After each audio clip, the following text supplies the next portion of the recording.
श्रद्धेय आचार्य जी यहाँ पर इस युवा सम्मेलन संकल्प समारोह में उपस्थित वेद पीठ पे बैठे हुए श्रद्धेय आचार्य श्रीमान जीवन जी एवं सहयोगीगण हमारे साथ में आए हुए हम लोगों के सहयोगी श्रीमान सुभाष यादव जी, उपस्थित सभी देवतुल माता एवं बहनों, युवा साथियों, आप सभी के भीतर बैठे हुए परम पिता परमेश्वर को मैं प्रणाम करता हूं। और हमारे अभिन्न मित्र आचार्य जी का एक अनुरोध रहा कि हम लोगों को भी काम करने का साथ अवसर मिला एवं युवाओं के ऊपर विचार रखना है। कुछ विषय को हम लोगों को पूर्व में ही समझ लेना चाहिए। युवा का तात्पर्य क्या होता है? युवा कोई शारीरिक अवस्था नहीं है, युवा एक मन का भाव है, निश्चित है। अपने देश में अक्सर ऐसा देखा जाता है कि युवा वृद्ध होते हैं, कभी कभी ऐसा होता है कि वृद्ध भी युवा हुआ करते हैं। अगर हम 25 को 30 को युवा अवस्था मानते हैं, इस देश की आबादी 135 करोड़ है और हमारे पास युवाओं का अच्छा फौज है। और तब भी था जब इस देश पे मुगलों ने आक्रमण किया, इस देश पे जब अंग्रेजों ने आक्रमण किया, तब भी हमारे पास युवाओं की आबादी बहुत बड़ी मात्रा में थी। और इस दुनिया में एक चीज सबसे और अचंभित करने वाला विषय है कि इस मानव जाति में सबसे पुरानी सभ्यता इतिहास हमारा है और आत्मा को मानने वाले भी सबसे ज्यादा हम ही लोग हैं। लेकिन हम लोग मानते हैं कि हम शरीर नहीं है, हम लोग आत्मा है, हम लोग ईश्वर की अंश हैं। लेकिन मुट्ठी मुट्ठी भर लोग आए, हमको आपको गुलाम बना के गए। अगर हम युवा हैं तो हमको कोई गुलाम नहीं बना सकता है, हमको कोई भ्रष्टाचार का शिकार नहीं कर सकता है। अगर युवा होने का उम्र से मतलब है, लेकिन इस देश में चीजें बड़ी विपरीत रही। एक स्वर्ग के रेस्तरां में भगवान बुद्ध, कन्फ्यूशियस, लाओ त्से बैठे हुए थे। एक सुंदर अप्सरा जीवन रस लेकर आती है, भगवान बुद्ध के पास जाती है। भगवान बुद्ध उसे देखकर आंख मूंद लेते हैं। जब वो कन्फ्यूशियस के पास जाती है, कन्फ्यूशियस आधी खुली हुई आंखों से देखता है और कहता है, एक घोट पी के चखूंगा, पीने योग्य होगा तो पीऊंगा। फिर वह अप्सरा लाओ त्से के पास जाती है, लाओ त्से सुराही लेके नाचने लगता है और कहता है कि जिस चीज को गौतम बुद्ध बगैर पिए, कन्फ्यूशियस एक घूंट पी के उस जीवन रस को, उस महत्व को नहीं समझ सका, उस सुराही को लेके लाओ त्से नाचने लगता है और पूरी सुराही पी के कहता है कि ये जीवन का रहस्य, मैं बहुत गुप्त रहस्य है, इसको जानना बगैर सीखे, अनुभव किए बगैर जीवन जिए, इसे इनकार नहीं करना चाहिए। जैसे किसी भी मंत्र का कुछ अक्षर, किसी भी श्लोक का कुछ अंश आपको दिया जाए, किसी साहित्य का कुछ पन्ने दिए जाए, किसी भी कविता की एक दो कड़ी आपको दी जाए, किसी पुष्प का एक पंखुड़ी आपको दिया जाए, किसी भी चित्र का एक टुकड़ा आपको दिया जाए, इससे उसकी सुंदरता की, योग्यता की, पूर्णता की बोध नहीं होती है। उसी तरह से इस जीवन जवानी का, उत्साह का महत्व होता है अगर इसको जिए। और चीन में ऐसा माना जाता है कि लाओ त्से जब अपने माँ के गर्भ से पैदा हुआ तो 80 साल का वृद्ध हो पैदा हुआ था। और एक घटना घटती है, राम तीर्थ जी जापान जा रहे थे, उनके साथ भी कुछ सन्यासी थे और वह जर्मन सन्यासी था, चाइना की भाषा को सीख रहा था। और ऐसा माना जाता है कि चाइना बहुत जटिल भाषाओं से गुजरता है, वो विक्टोरियन लैंग्वेज है, छापों की भाषा है। और राम तीर्थ जी देखते हैं 3 दिन बीत जाने के बाद उस गाँव पे उनको अनुभव होता है कि ये बूढ़ा सुबह से शाम क्या सीखता, क्या लिखता पढ़ता है। तो उनके पास जाके पूछते हैं, महान भाव आप क्या सीखने का काम कर रहे हैं? कहता मैं चाइनीज भाषा सीख रहा हूँ। उससे कहते हैं कि आप कितने दिन तक जिंदा रहिएगा? वो कहता है मेरा ऐसा मानना है कि मैंने एक एक दिन करके 90 वर्ष तक मौतों को मात दी है और आगे भी मैं मौत को मात देता रहूंगा। वह बूढ़ा उसके बाद 20 वर्ष जीता है, चाइनीज लैंग्वेज को सीखता है, जो कि करीबन 15 साल सीखने में लग जाता है।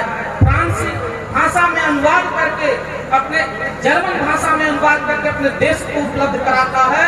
और दुर्भाग्य की स्थिति देखिए, रामतीर्थ जी 30 वर्ष की अवस्था में स्वर्गवास सिधार जाते हैं। इस घटना से हमको आपको सीखना चाहिए कि युवा होने का मतलब अपने किसी भी एज में है, किसी भी अवस्था में है, आप आदर्श और क्रांतिकारी विचारों से, उद्देश्य से जीवन को आगे ले जाने का काम करिएगा तो मौत भी आपका साथ देती है। लेकिन हम लोग हर काम करने के लिए, कोई अच्छा काम करे, कोई बोले तो जरूर हम लोग हस्तक्षेप करते हैं। जीवन में जहाँ पे जाइए कुछ सीखिए, युवा बनिए। उम्र से, अवस्था से कोई मतलब नहीं है, क्योंकि वह जर्मन 90 वर्ष के बाद भी 20 वर्ष जीता है और रामतीर्थ को देख के कहता है कि रामतीर्थ आपको देख के लगता है कि आपके देश के युवा पैदा होने बंद हो गए। एक विदेशी विचारक भारत में आता है, कहता है भारत को देख के कि भारत एक अमीर देश है, वहाँ पे गरीब लोग रहते हैं। जब इस किताब को विद्वान पढ़ते हैं तो कंफ्यूज हो जाते हैं। क्यों कंफ्यूज हो जाते हैं? कहते हैं इस देश में युवा पैदा होना बंद हो गए। क्यों? क्योंकि हम कभी भ्रष्टाचार के खिलाफ नहीं लड़ते हैं, कभी विज्ञान की खोज नहीं करते हैं, कभी अध्यात्म की खोज नहीं करते हैं। कोई भी चीज बाप दादे से चली जाती है, उसी को लकीर मान के फिर हम आगे बढ़ने का काम करते हैं। गायत्री परिवार आपको एक आदर्श स्थिति दे रहा है, एक समाज दे रहा है। अध्यात्म से लेके और कुटीर उद्योग, लघु उद्योग, आयुर्वेद, साहित्य पुस्तिका उपलब्ध है। और आप भी चाहें तो अपने सुंदर लेखों को लिखकर समाज को जागृत कर सकते हैं और इतिहास बदलने का काम कर सकते हैं। ऐसे ही एक घटना रविंद्रनाथ टैगोर की जीवन में आती है। जब उनका अंतिम समय चल रहा था, करीबन 6000 गीतों को, कविताओं को लिखे।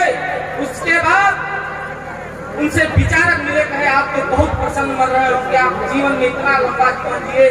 तो रविंद्रनाथ टैगोर कहते हैं अभी तो मैं सीखना शुरू किया था और प्रकृति और ईश्वर मुझे अवसर देते तो मैं अपने जीवन में और सारी कविताओं रचनाओं को करता, इतिहास बदल देने का काम करता। मित्रों, युवा का तात्पर्य होता है कि आपके मोहल्ले में, गली में कभी कोई भ्रष्टाचार हो, कोई आपके आर्थिक संसाधनों को कब्जा करे, चाहे राजनीतिक व्यक्ति हो, चाहे कोई हो, उसका विरोध होना चाहिए। अगर युवा विरोध नहीं कर सकता, अपने लिए अवसर नहीं पैदा कर सकता, अपने परिवार को, समाज को, राष्ट्र को बदल नहीं सकता, तो युवा होने के योग्य नहीं होता है। और जब आप समाज में कुछ अच्छा काम करिएगा तो आपको बार बार टोका जाएगा। अब तक भाई साहब हमको 2 बार इशारा कर चुके हैं। लेकिन समय का एक मर्यादा है, कार्यक्रम को निश्चित रूप से चलाना है कभी भी, क्योंकि कोई भी विषय रखने के लिए कम से कम आधा घंटा तो बेहतरीन चाहिए ताकि लोगों को समझ में आए। और यह देश में 50% महिलाओं की आबादी है।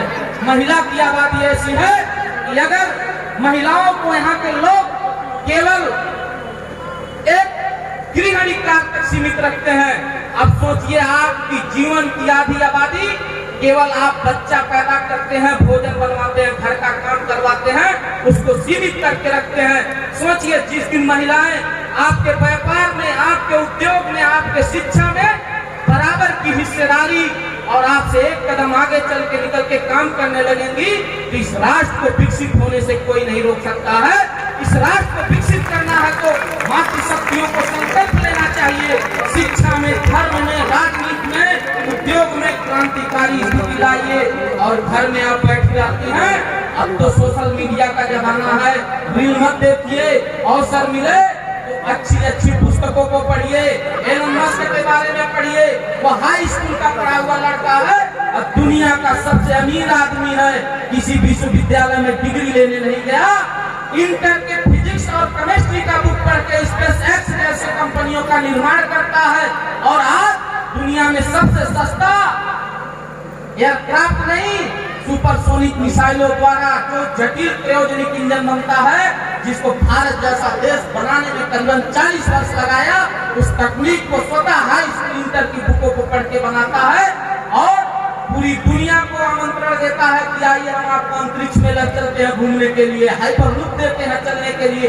जब हमारे देश का भी युवा, हमारे देश की नारी की शक्ति, माता एवं बहनें इस स्तर से अपने आप को आगे ले जाने का काम करेंगी, तो मुझे पूर्ण आशा विश्वास है कि ये गायत्री परिवार और गायत्री माता प्रकृति भी आपके साथ देगी और चट्टान को तोड़कर निकालने का रास्ता काम करेंगे। जीतन राम मांझी के बारे में पढ़िए, उसकी पत्नी बीमार थी, हॉस्पिटल लेकर नहीं पहुंच पाता है, 9 किलोमीटर का पहाड़ अपने छीनी और हथौड़े से तोड़कर रास्ता बना देने का काम करता है। उसके आप वंशज हैं और हमको छोटी छोटी सुविधाओं के लिए कभी हम किसी राजनीतिक के पीछे भागते हैं, सरकारी नौकरियों के पीछे भागते हैं। मित्रों, मांगने की आदत छोड़िए, इतनी कौशल योग्यता विकसित करिए कि पूरी दुनिया के पास रोजगार मांगने आए। आप सभी लोगों ने इतना शांति, स्नेह और गंभीरता पूर्वक सुना, उसके लिए मैं आपके प्रति कृतज्ञता का भाव प्रकट करता हूँ। आपके भीतर बैठे हुए परम पिता परमेश्वर को मैं प्रणाम करता हूँ। आप सभी के प्रति मैं साधुवाद देता हूँ और आप सभी का मैं मंगल का कामना करता हूँ। आपके सभी दुखों को ईश्वर समाप्त करे और आपकी सारी महत्वाकांक्षाएं मनोवृत्तियां पूरी हो। जय हिंद, जय भारत, वंदे मातरम।